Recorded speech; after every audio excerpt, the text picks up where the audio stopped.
What's happening? Hope everybody doing good and all is well. I'm still well into my journey. I'm trying to build this temple a little stronger than what it is and get myself back on the path to wellness. And of course, it's not an easy job. It's truly blood, sweat, and tears in this. I really didn't want to work out, but I went to Chick-fil-A today, got me a 30-piece grilled nugget, 15 for 9, and I guess I eat the other 15 for breakfast before I go to work in the morning. And got that waffle fried. I'm hooked on that. Try to leave that fried food alone, but that waffle fried, that's where it's at. With that Polynesian sauce. Oh man, that's good, you heard me. With a large Arnold Palmer. I can't tell you how many calories that is, because I do count calories, but when it comes to something I really want, I don't be counting. I know I gotta get off my butt and go work it off though. So, I don't know, I was thinking about strength and mobility today. I just wanted to talk about it because I can remember back, not so far back, when I was on this journey, and I said I had to do something to get back on the weight loss. And for those that don't know, 4 years ago, I was 319 pounds. That was my highest. And it was getting to the point that at work we had 4 steps, and I realized them 4 steps was gonna be a problem, and something had to be done. And that's what kind of started me on my journey 4 years ago. Gotta get past these steps. And a lot has happened since then, battles with my weight, battles with stress, battles with life, even battles in my own mind. Sometimes we could be our own worst critics, and it's not hard to be that. And then when you got the devil fighting you and all types of temptations fighting against you, it's just a harder situation on us.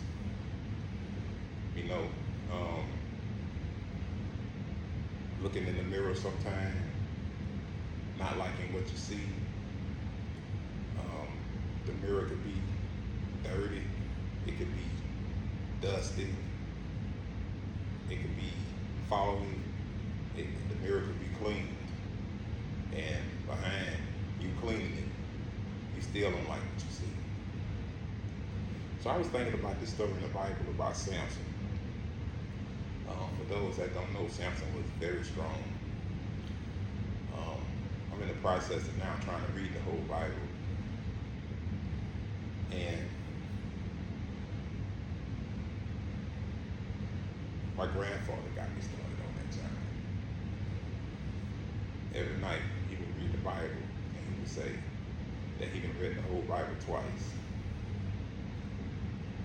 And I would talk to him every day, and I kind of got to calling him like every day around the same time in the evening, or every day in the same time in the morning.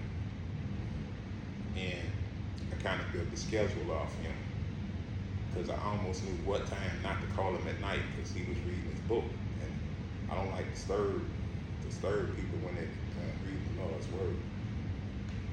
So anyway, I want to tell you, thank you, Papa, for putting that in there among so many other things that you did. So I was saying that to say this. As of now, I think Samson was the strongest person in the Bible. I haven't made it completely through it yet. I want to read it off first. I have an Ethiopian Bible, and I like it. not speaking against any other Bible. But anyway, and when I finish reading it, I'm gonna come back to audio book and get on it and do it like that. But back to what I was saying. So I believe Samson the strongest person in the Bible. And everybody was trying to find out his secret. So Delilah came along, and it just go to show you that temptation could really take you away from what you believe in. It could get between you and your beliefs and ruin everything.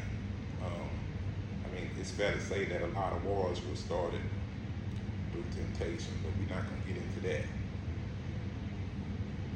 So Samson was strong. He was doing his thing. Finally, one night, Delilah got him comfortable in a place where he felt at comfort. And it's not always good to let yourself get too comfortable, but he did. And they got to talking. And it's not always good to tell all your plans neither. Some of that stuff you got to keep within yourself when you're going to make a move on something. And she finally up one night and told him, my strength is in my hair. So she waited till he got to sleep and she cut his hair and his strength was gone. The Philistines got a hold of him, locked him up, gouged his eyes out, and had him down bad. He was this far from dying. And he turned around and he thought back and he said, Lord, give me the strength. Give me the strength. And when he did that, he opened up so many great opportunities and possibilities, because what the Lord did, gave him the strength. That's just like the Bible says, that if you ask for something, consider it already done. So that made me think that the Lord not going to turn you down for nothing. That's what I get out of that. If you get something different, tell me. And he got the strength again. And after getting that strength, is when he knocked down the pillars of the palace. So once again, asking the Lord for help, he was able to get that strength and move on. And I think that's a great thing. So going through my journey, like I say, so much was going on. And the Lord was sending so many people, I'm not going to even name people, to come at me with stuff. And some was good, some was bad. And sometimes we find ourselves getting caught up in the bad. So I don't think it's a good thing. I don't think it's smart, and I don't think it's wise. But hey, I went through it, and everything great and I had it for it, and I just thank the Lord for what He done for me. So I don't know. I think the best thing is just asking for help, because we go through so much, and sometimes being men, sometimes we can let our pride get in the way. And if anybody's smart or wise about anything, it's only one thing stronger than a man's pride, and that's a mother's love. And it's just, best thing I could do is just say, try to correct the situation and try to get the best out of it. So I want y'all to know I got love for y'all. Y'all have a good one.